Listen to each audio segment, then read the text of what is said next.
Hello.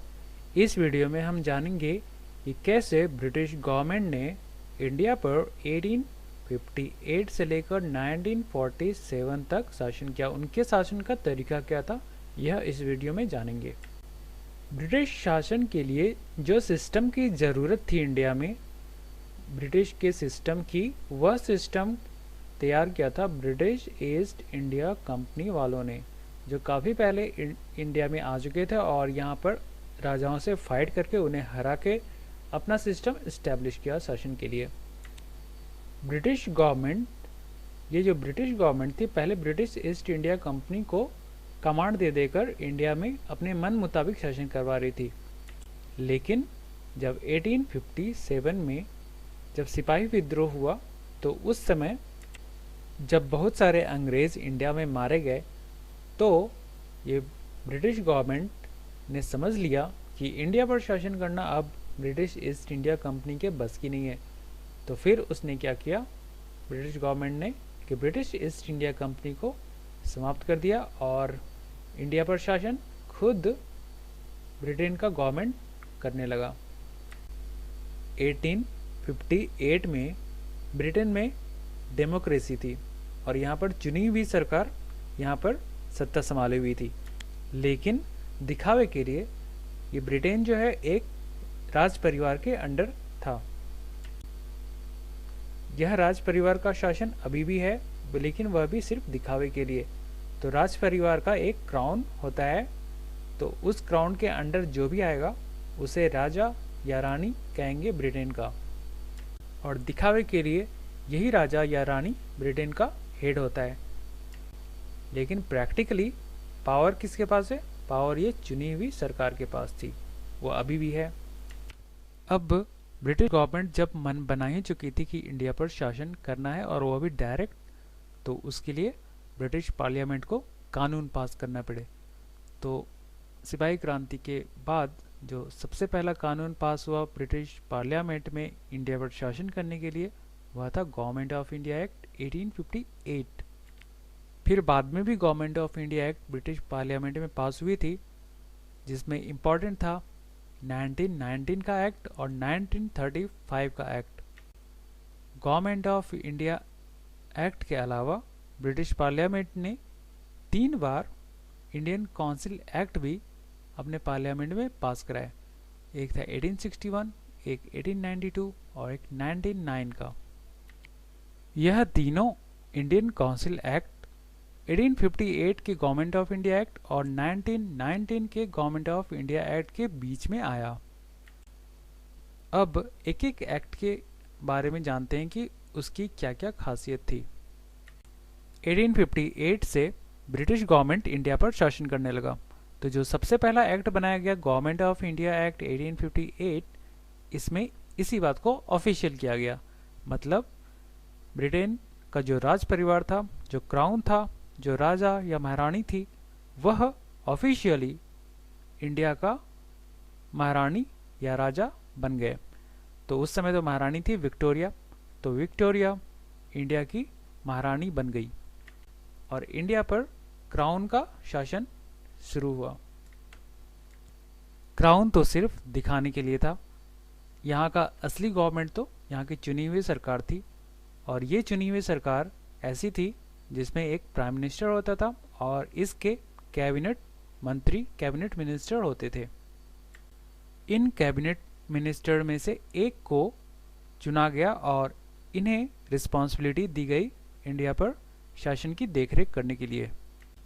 India पर शासन की देखरेख करने के लिए इसके पोस्ट को एक नया नाम दिया गया, और वह पोस्ट का नाम था secretary of state for India.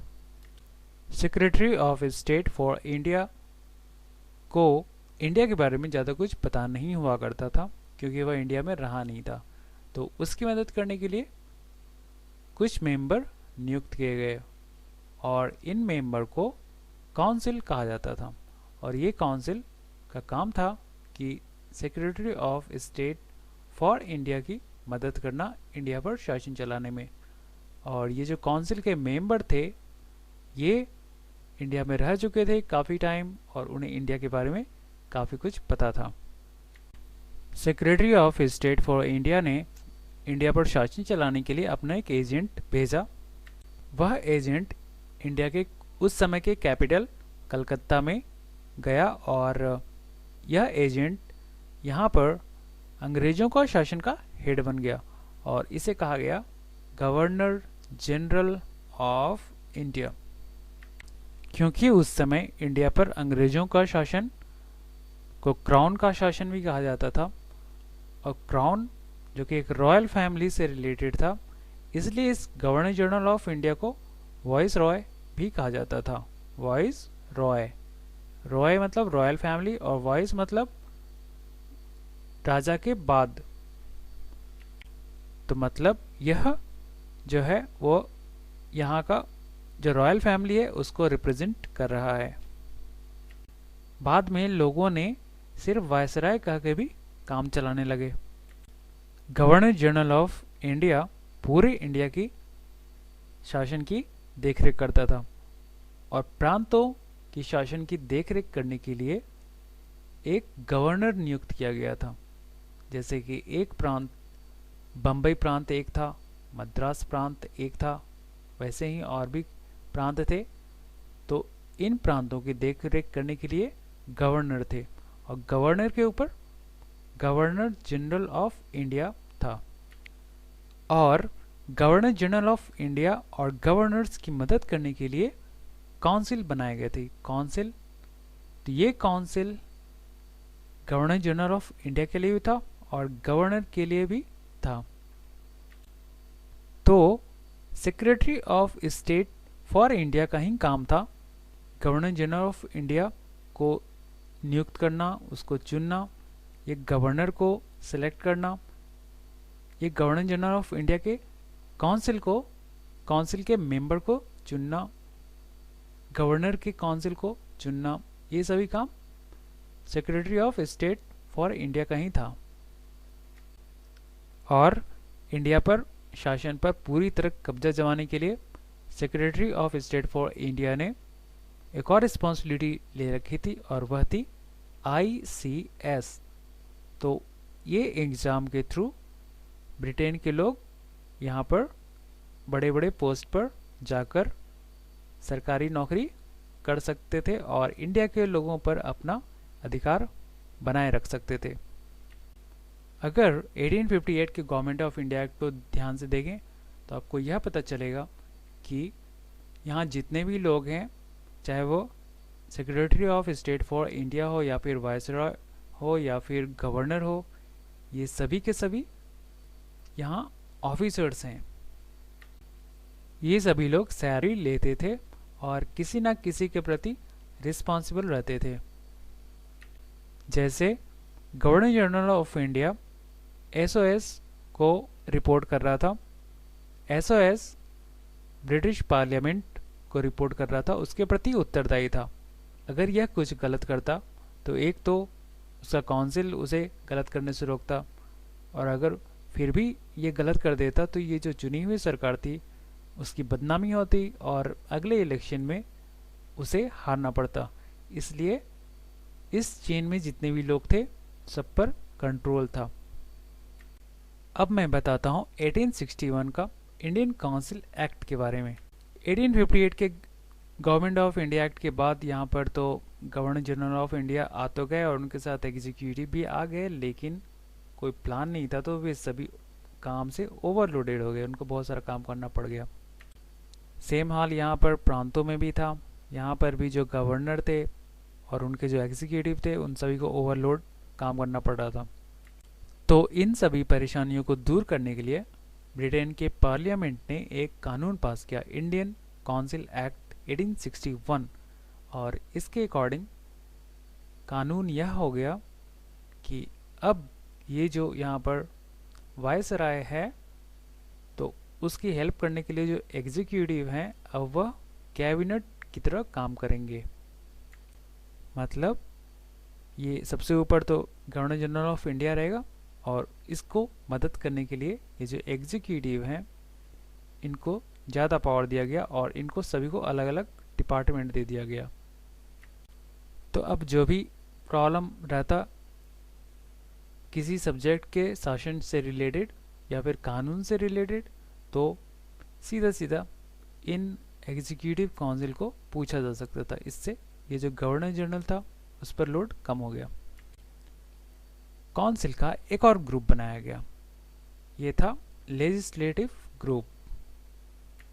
Legislative council के मेंबर जो थे उनका काम यह था कि वह गवर्नर जनरल और उनके एग्जीक्यूटिव काउंसिल के कामों को देखना, उनको सजेस्ट करना और कानून में क्या सुधारा जा सकता है उनको यह बताना। लेजिस्लेटिव काउंसिल के कुछ मेंबर तो ब्रिटिश के ऑफिसर ही थे और कुछ मेंबर नॉन ऑफिशियल थे, मतलब वह ब्रिटिश गवर्नमेंट के ऑफिसर्स नहीं थे, वे सब एक्चुअली गवर्नर के द्वारा नॉमिनेटेड थे। तो ये जो गवर्नर जनरल के कुछ फ्रेंड रहे होंगे तो उन्हें वह इसमें डाल देता था लेजिस्लेटिव काउंसिल में, तो यहाँ से वो बैठकर गवर्नमेंट से डिस्कस कर सकते थे, उन्हें सजेस्ट कर सकते थे उनके कामों को और इम्प्रूव कर सकते थे, या फिर उनकी जो खामियां हैं उनके बारे में उन्हें बता सकते थे। अभी तक जितने भी शासन में जितने मेन लोग थे वे सभी के सभी अंग्रेज ही थे।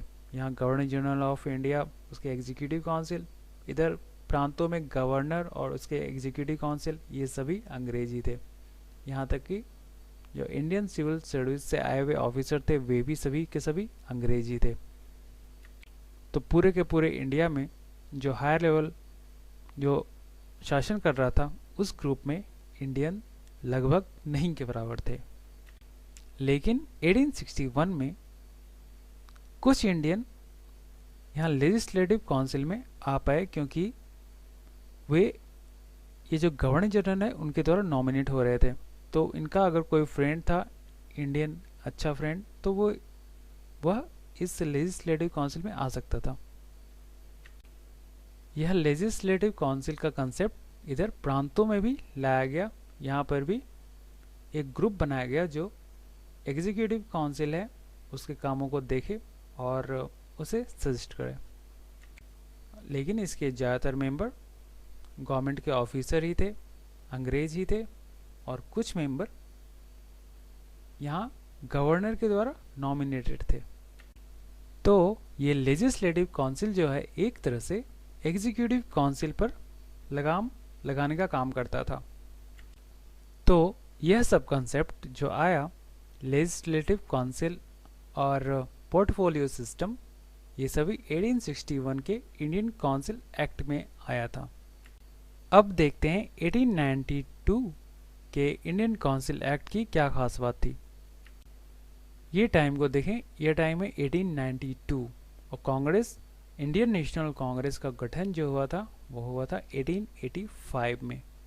तो कुछ ही समय बाद इंडियन काउंसिल एक्ट 1892 इसलिए लाना पड़ गया क्योंकि 1885 में बने इंडियन नेशनल कांग्रेस के लोगों ने फिर बाद में काफ़ी सरकार से डिमांड करने लगे कि उन्हें भी सरकार में हिस्सा चाहिए। तो ब्रिटिश गवर्नमेंट ने कुछ इंडियन को अपने शासन तंत्र में लाने के लिए एक अरेंजमेंट किया, और वो अरेंजमेंट यह था कि लेजिस्लेटिव काउंसिल में सीटें बढ़ा दी, यहाँ पर सीटें बढ़ा दी। और ये तो मेन जो लेजिस्लेटिव काउंसिल था, इंपीरियल लेजिस्लेटिव काउंसिल, उसकी भी सीटें बढ़ा दी, और प्रोविंशियल लेजिस्लेटिव काउंसिल, इसकी भी सीटें बढ़ा दी।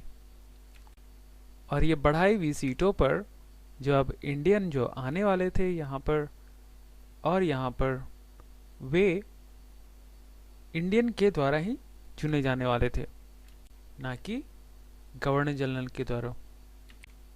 तो ये लेजिस्लेटिव काउंसिल में जो चुने हुए इंडियन गए, इनको कुछ ग्रुप ही सिलेक्ट कर सकते थे। जैसे यहाँ पर इंपीरियल लेजिस्लेटिव काउंसिल में चैम्बर ऑफ कॉमर्स के मेंबर्स यहाँ पर भेज सकते थे, और ये जो प्रांत में थे, प्रोविंस में थे लेजिस्लेटिव काउंसिल, इसमें जो इंडियन गए थे उनका सिलेक्शन यूनिवर्सिटीज़, म्यूनिसिपालिटी वगैरह इस तरह के ग्रुप के लोग इंडियन को सिलेक्ट करके भेज सकते थे। 1892 में ये जो मेंबर यहाँ गए लेजिस्लेटिव काउंसिल में, तो इन्हें यह अधिकार दिया गया कि आप वोट तो कर सकते हैं, लेकिन कुछ ही टॉपिक पर, फाइनेंशियल मैटर पे ये इंडियन लोग वोट नहीं कर सकते थे। तो यह इंडियन लोग जो लेजिस्लेटिव काउंसिल में थे, उनका काम सिर्फ छोटे मोटे कानून पर अपनी राय देना और उस पर वोट करना था। जो बड़े बड़े कानून होते थे, जो फाइनेंशियल मैटर वाले होते थे, वे नॉर्मली उन पर इंडियन लोग वोट नहीं कर सकते थे। तो इस तरह से 1892 में इंडियन आ तो गए लेजिस्लेटिव काउंसिल पे, लेकिन उनका कोई खास ज़्यादा रोल नहीं था।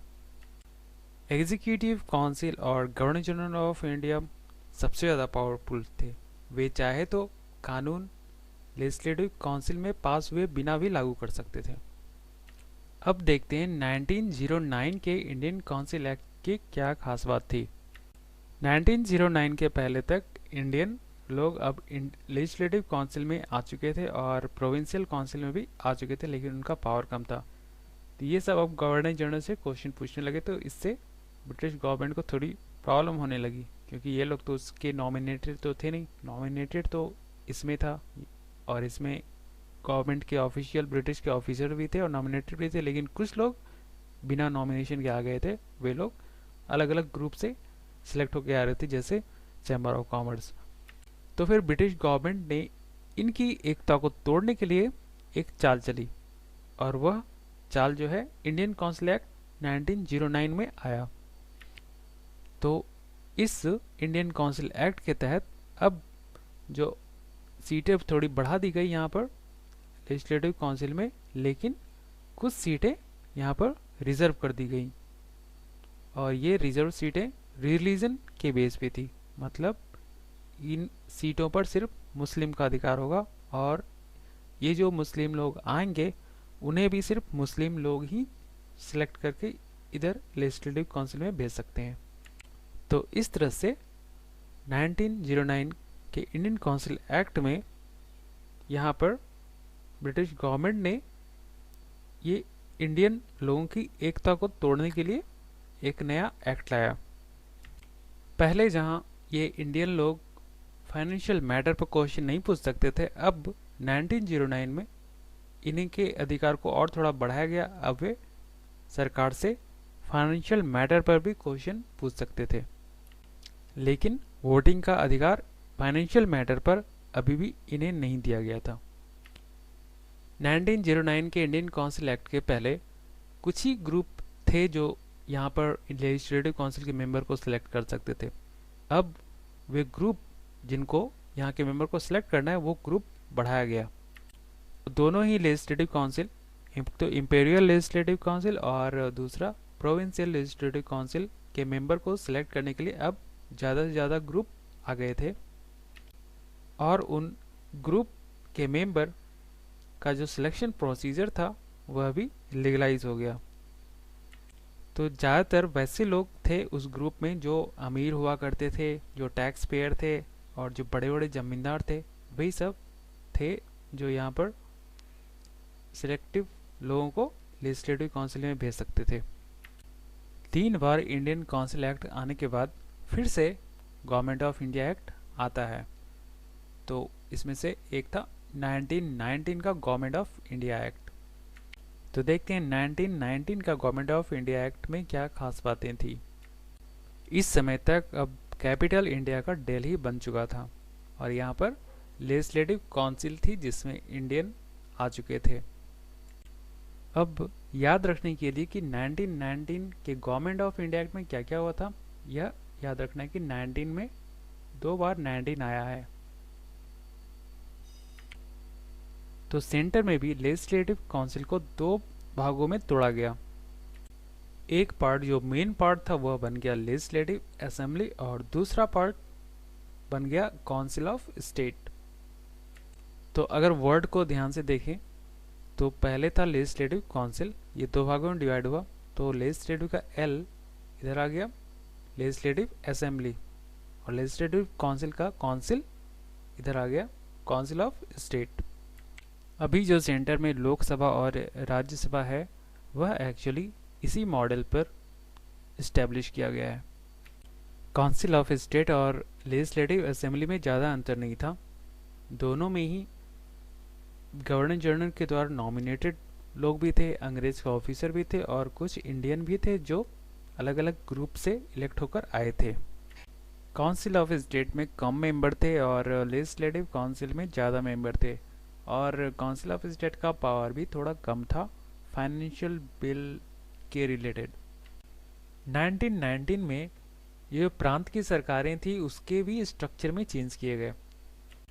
प्रांत जैसे बम्बई का एक प्रांत था, एक मद्रास का प्रांत था। प्रांत को इंग्लिश में प्रोविंस कहा जाता था। तो यहाँ पर जो सरकार थी वो गवर्नमेंट का हेड जो था प्रांत का वो गवर्नर हुआ करता था, और इसके अपने एग्जीक्यूटिव हुआ करते थे, और यहाँ पर काउंसिल होती थी। तो फिर गवर्नमेंट ऑफ इंडिया एक्ट 1919 के तहत अब इंडियन को सरकार चलाने के लिए एग्जीक्यूटिव का पोस्ट मिलने लगा। तो ये एग्जीक्यूटिव काउंसिल के इक्विवेलेंट इंडियन भी आ गए यहाँ पर, और इसे कहा गया मिनिस्टर। तो ये मिनिस्टर जो इंडियन थे उन्हें कुछ पोर्टफोलियो दिए गए, वो काफ़ी कम इम्पोर्टेंट वाले पोर्टफोलियो थे लेकिन फिर भी इन्हें दिए गए। और ये जो थे एग्जीक्यूटिव काउंसिल के इक्विवेलेंट ये सब थे। तो ये लेजिस्लेटिव काउंसिल जो प्रांत की थी अब सीधा सीधा इनसे भी सवाल कर सकते थे, इंडियन से भी। तो इस तरह से इंडियन लोगों को सबसे पहली बार सत्ता चलाने का मौका मिला। हालांकि वो कम इम्पोर्टेंट वाले टॉपिक थे जैसे एजुकेशन, वेलफेयर, इस तरह के टॉपिक। तो 1919 में दो भाग में डिवाइड किया गया प्रांत की सरकार को, एक तो रिजर्व था और दूसरा ट्रांसफर था। तो इसे ही कहा गया डायआर्ची सिस्टम, मतलब गवर्नमेंट के अब दो अलग अलग ग्रुप हो गए।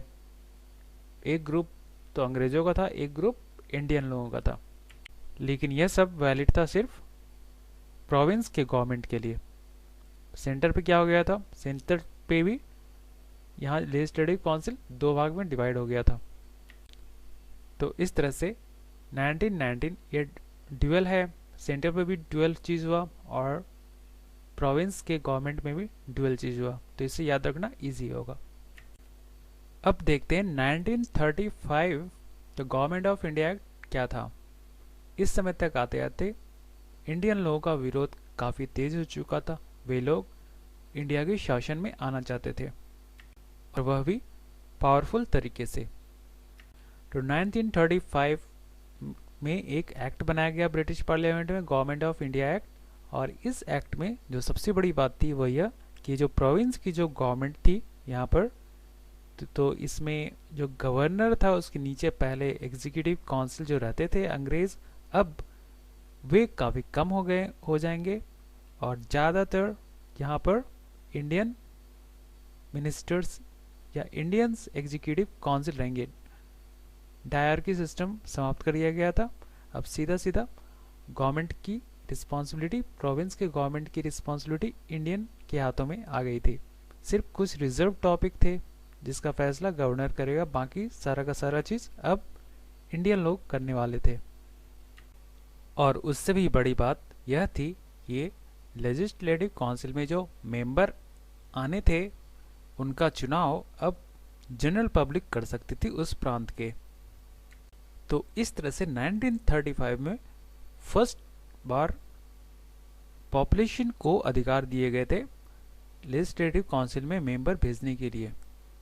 मतलब लोगों को वोटिंग करने का अधिकार मिला, जनरल लोगों को। पहले वह सिर्फ सिलेक्टेड लोगों को था, अब यहाँ के जनरल लोग वोटिंग कर सकते थे और लेजिस्लेटिव काउंसिल में अपने मेंबर भेज सकते थे। ऐसा प्रोविजन था 1935 के गवर्नमेंट ऑफ इंडिया एक्ट में।